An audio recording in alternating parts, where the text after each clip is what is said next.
Salut tout le monde, welcome back to the channel. If you are already a subscriber, thank you so much for coming back. And if you are new here, welcome. My name is Francia, and on this channel we talk about lifestyle, beauty, makeup, fashion, life, and everything in between. So I hope you consider hitting your subscribe button. It's right there. It's literally right there, and it's huge, and it's all red. So hit that button, and then there's like a bell right on top of it. So hit your subscribe button, the big red one, and your notification bell so that you always know when I upload. Have you ever had like a decision to make? It was like a life-changing major decision to make, and you were struggling and just did not know which route to go because you had all these feelings and all these emotions going through your body and your head, and it's just going crazy, and you're just literally torn. Well, that's because we have three. Why can't I count? This always happens to me. We have three functioning brains, and listening to all three of them is critical in decision making. I'm sorry, it's not funny. I can't count. I always do this, and I have the wrong number. But yeah, listening to all three of your brains is very critical in decision making. These three brains help to make smart decisions, avoid dangerous situations, navigate important choices, and spend time with people we love. But what are these three brains, and how do you listen to them? Well, I'm glad you asked. We have three brains, and they are your head brain, your heart brain, and your gut brain. First, you have your head brain. The head brain is the rational brain. It looks at problems in a logical way. With the head brain, we list the pros and cons, we assess the strengths and weaknesses, and we measure the risks and return on investment. We analyze and organize data to facilitate our decision making. The head says I should or I shouldn't based on the facts that we have gathered. Right? So that's your head brain. Second one is your heart brain. The heart brain is the emotional brain. It's spontaneous, and it sees problems through passions, feelings, and creativity. It says I want or don't want. Following your heart feels good in the short term as it responds to emotions that are in the present. Last but not least is the gut brain. The gut is the intuitive brain. It sends us implicit and unclear messages about what's going on. It's that little voice. You ever heard people say, I just felt something in the pit of my stomach. It's that little voice that tells us something is right or wrong, but does not tell us why. Unlike the head and the heart, it is less tangible and obvious. So that's our three brains, and we need to listen to all three of them when making a decision, because ignoring any of them could be quite dangerous. For instance, if you're a rational thinker and you tend to set aside your emotions when making decisions, then you might be suppressing a very important part of yourself, which could also be very important in that decision making. On the other hand, if you rely solely on emotions when making decisions, you just might be acting like a little toddler, you know? You know what I don't understand?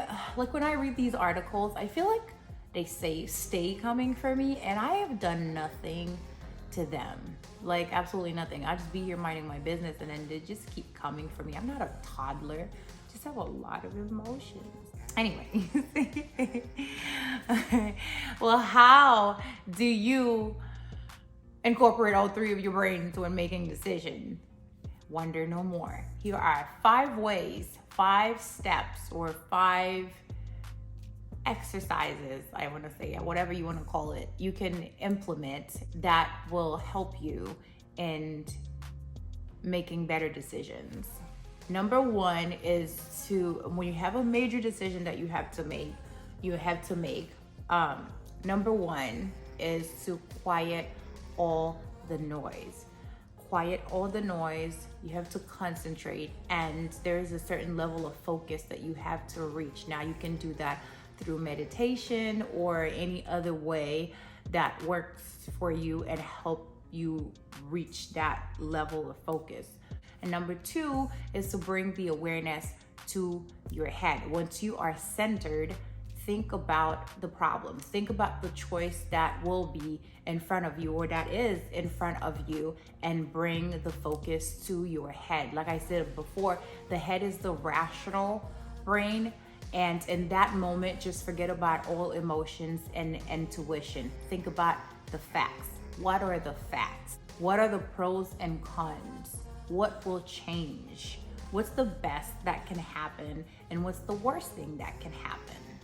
Number 3, drop the awareness to your heart. Once you have gone through the facts, drop your focus to your heart. A good way to do this is to place a hand on your chest. Here you will focus on the emotional, subjective side of the situation. When you think about your heart, what does it tell you? What do you feel in your chest? How are the different options you're hesitating with in line or in conflict with what's important to you? Look for the reasons behind these feelings, right? Number 4, I give up.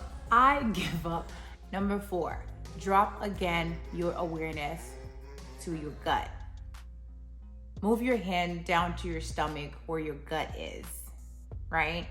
This is the most difficult brain to listen to because it's all about intuition. However, here you can start connecting your rational and emotional thoughts as you have gone through them separately already, right? What is your emotional response telling you about the facts?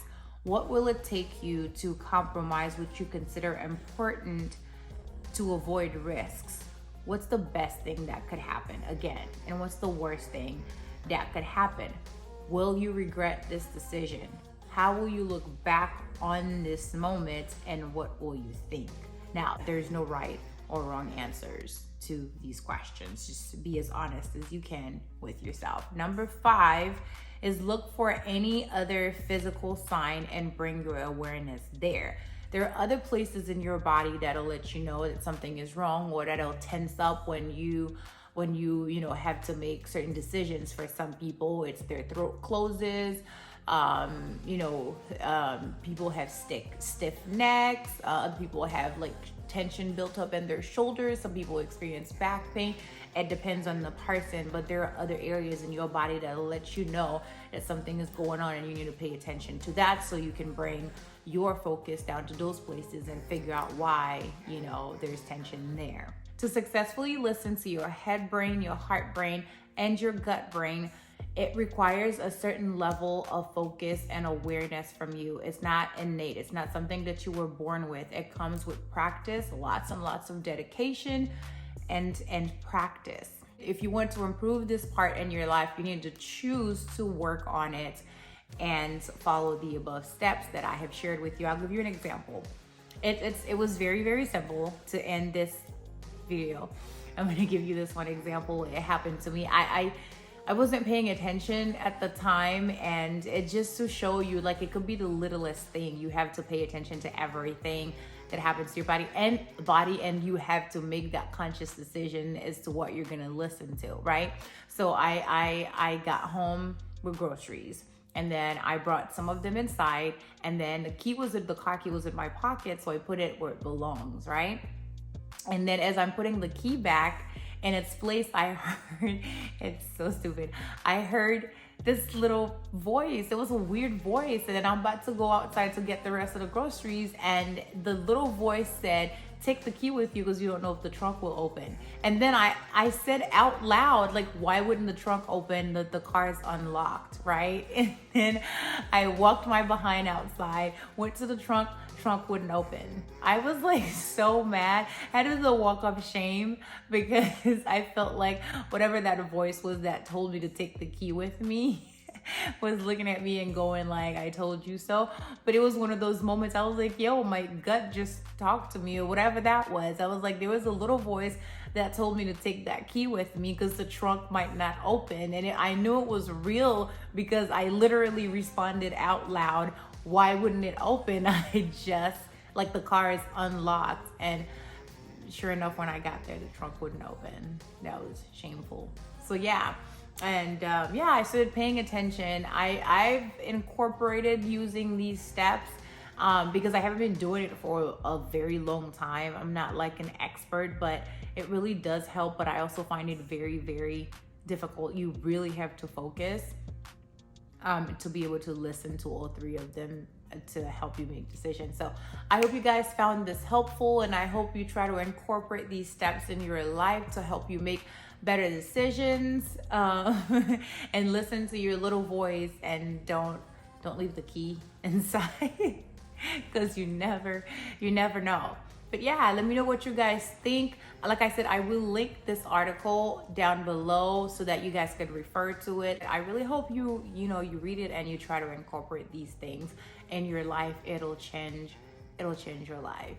Thank you guys so much for watching. I will see you guys in my next one, but until then, I hope to see you in the comment section. Bye.